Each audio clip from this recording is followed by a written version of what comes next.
এদিকে এবার কঠিনভাবে পাল্টে নিল রাষ্ট্রপতি শিহাবুদ্দিন চুপ্পু। শেখ হাসিনাকে দেশে ফিরানোর ঘোষণা দিল রাষ্ট্রপতি। 21শে ফেব্রুয়ারি ঘিরে কঠিন বিপদে পড়ল ডক্টর মোহাম্মদ ইউনূস। হঠাৎ শেখ হাসিনাকে দেশে ফিরিয়ে আনার ঘোষণায় কাঁপছে ডক্টর ইউনূস সহ সকল সমন্বয়করা। অবশেষে সুস্পষ্ট বক্তব্য দিলেন রাষ্ট্রপতি মোহাম্মদ শাহাবুদ্দিন। কি বললেন তিনি? রাষ্ট্রপতির ক্ষমতা দেখাতে বাধ্য করবেন না। ক্ষমতা দেখাতে বাধ্য হলে সবার আগে শেখ হাসিনাকেই দেশে ফিরে আনবো। আমি আপিল করলে জাতিসংঘ মানতে বাধ্য, কারণ শেখ হাসিনার পদত্যাগের দালিলিক কোনো প্রমাণ কারো কাছেই নেই। যে কোনো সময় বাংলাদেশে আওয়ামী লীগ মাঠে নামবে এবং তাদেরকে মাঠে নামানো হবে। যদি স্থানীয় সরকার নির্বাচন আগে হয় তাহলে মাঠ পর্যায়ে আওয়ামী লীগ, যুবলীগ, ছাত্রলীগ এদের কিন্তু ডাক পড়বে। প্রিন্ট বলছে শেখ হাসিনা ফিরছেন এবং সেই ঘোষণা তিনি নিজেই দিয়েছেন।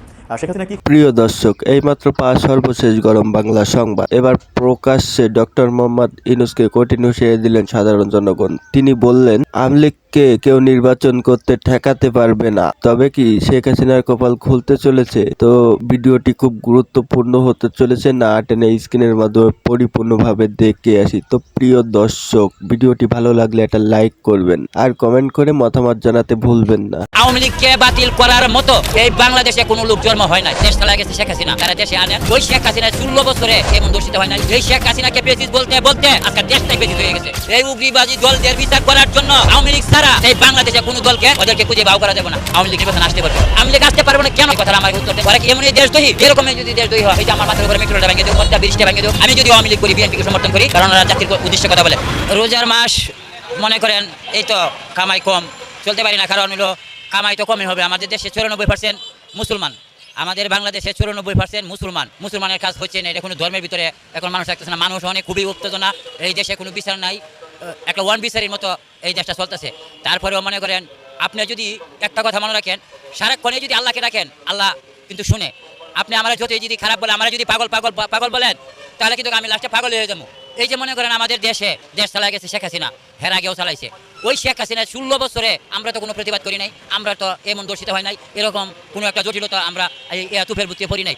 তাকে রাস্তাঘাটে, হাট বাজারে, মসজিদে তাকে প্রেসিস বলা হয়। এই শেখ হাসিনাকে প্রেসিস বলতে বলতে আজকে দেশটাই প্রেসিস হয়ে গেছে। আল্লাহ এটা মনে করেন কোনোতেই মানুষে কল্পনা করে নিতেছে না।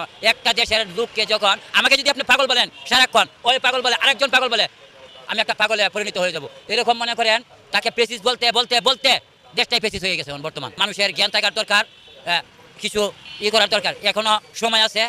দেশ যেহেতু মনে করেন 16 বছর চালায় গেছে, 16 বছর চালায় গেছে, তারা দেশে আনেন, দেশে বিচার করেন। আমিও মানি যদি সে অপরাধ থাকে, আমি মানি আপনি আমারে মারছেন, আমি অন্য জনের কাছে যাই বিচার দিব যে আমার তো ওনা মারছে।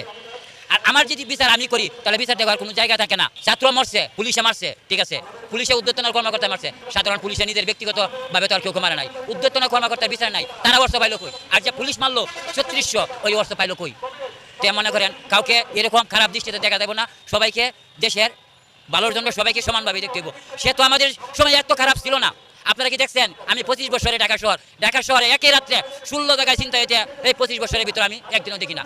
আর এই ঢাকা শহরে এরকম হয়ে গেল, আপনারা যদি সারা রাত্র মাইরা কাটিয়া কুচি কুচি করে বস্তায় রাখে, একটা প্রশাসন পাবেন না, তাহলে তো চিন্তাকারী করতেই পারে মানুষে। কিন্তু জনগণের প্রশাসন লাগবো, জনগণকে প্রশাসন দেন। প্রশাসন যা আছে মনে করেন বাংলাদেশ সব উপদেষ্টা করে লাগে, আমরা পাম করতে গিয়া উপদেষ্টা করে এত ভয় কেন? ওই বাংলাদেশের উপদেষ্টা করে এত ভয় কেন?